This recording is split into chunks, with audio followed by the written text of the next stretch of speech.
As doenças virais em todo o Brasil têm sido monitoradas de uma forma mais assistida. Agora, qual a razão?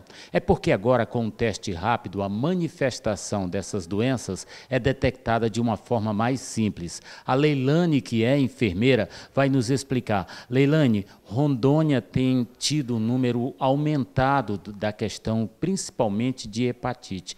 Ao que você atribui esse número? Quais os tratamentos, o que deve ser feito para quem tem algum sintoma dessa doença?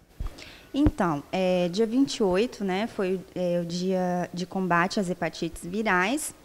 E assim, esse aumento, a gente pode ligar ele à oferta do teste rápido, né? Então, assim, desde que o teste rápido começou a ser ofertado, tanto para hepatite B quanto para hepatite C, consequentemente aumentou os casos, né, os números dessas doenças. Quais são os sintomas dessas doenças? Tipo C, por exemplo, que teoricamente é uma das mais comuns, ou não, não sei.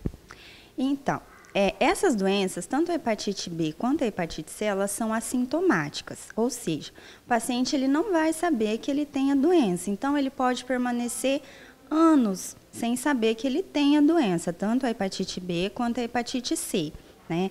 Então, assim, quando o paciente ele chega a manifestar sintomas, que pode ser náuseas, cansaço, né, os olhos amarelados, né, a pele amarelada, né, uma urina com uma coloração diferente, as fezes com uma coloração diferente, né?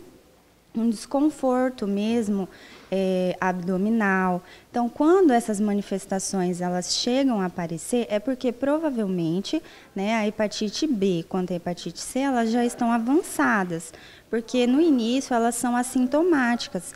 Por esse motivo também que foi disponibilizado os testes rápidos, né, porque são doenças silenciosas. Então, você só vai saber que tem se você fizer o teste rápido. Quais são os tipos de contágio que levam a essa doença?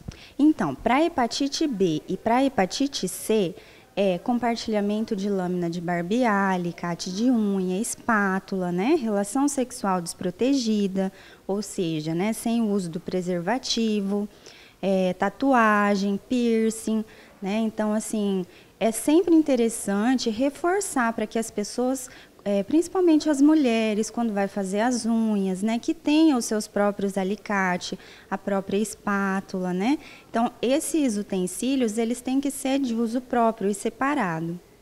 Quais são os sintomas finais de uma doença dessa? Ou seja, o que leva à morte fulminante quando a pessoa diz assim, ela morreu de hepatite e nem sabia que tinha?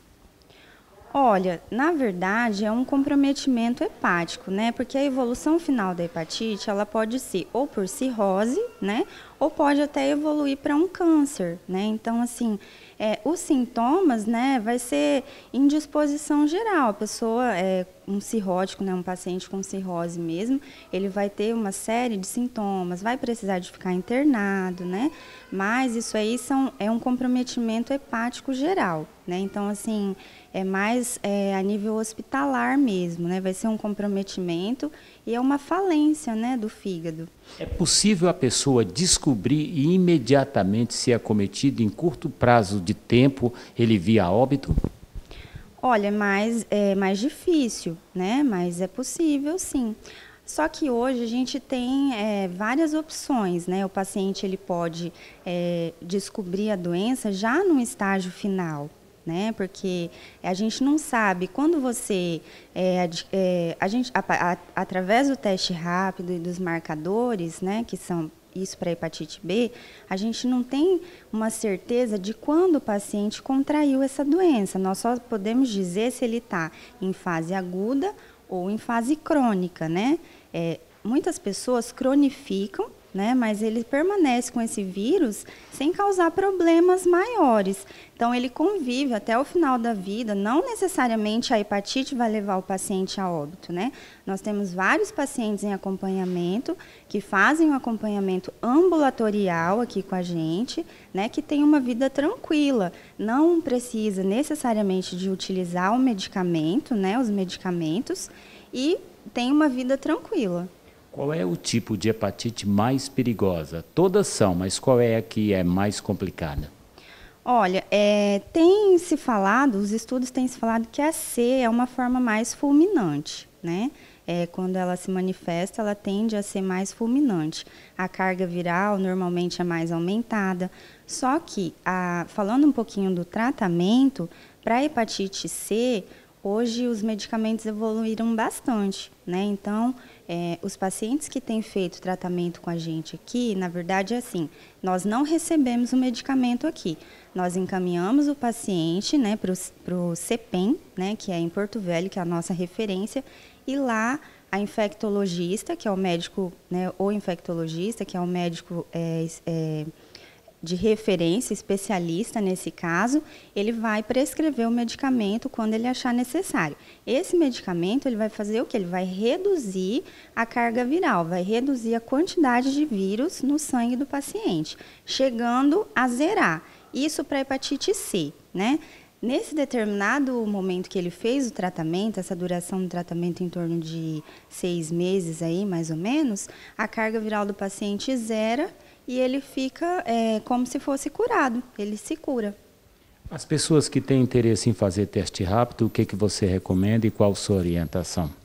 Bom, a minha recomendação é que todas as pessoas façam o teste rápido, independente se a pessoa ela tem um parente, né, que tem a doença, ou se ela, né, tem os próprios alicates, se ela não tem tatuagem, independente, que faça o teste rápido e que possa procurar aqui a Clínica da Mulher na quarta-feira à tarde, nós estamos fazendo teste rápido, na parte da manhã também, né, mas a gente dá um foco maior na quarta-feira à tarde e nas unidades básicas de saúde. Chegar é só dizer que quer fazer um teste rápido para hepatite, que é feito na hora. Isso, né? E a gente já faz aqueles 4 que são de rotina. Hepatite B, hepatite C, sífilis e HIV, que com um furinho a gente já consegue fazer essas 4 doenças mesmo, né? Então a gente já faz essas outras. E é rapidinho. Isso, em torno de 20 minutos a pessoa já sai com o resultado, tá? Se positivo, aí é encaminhado aqui para o SAI, para a gente fazer os exames específicos, né? E se necessário, encaminhar para Porto Velho ou fazer outros exames.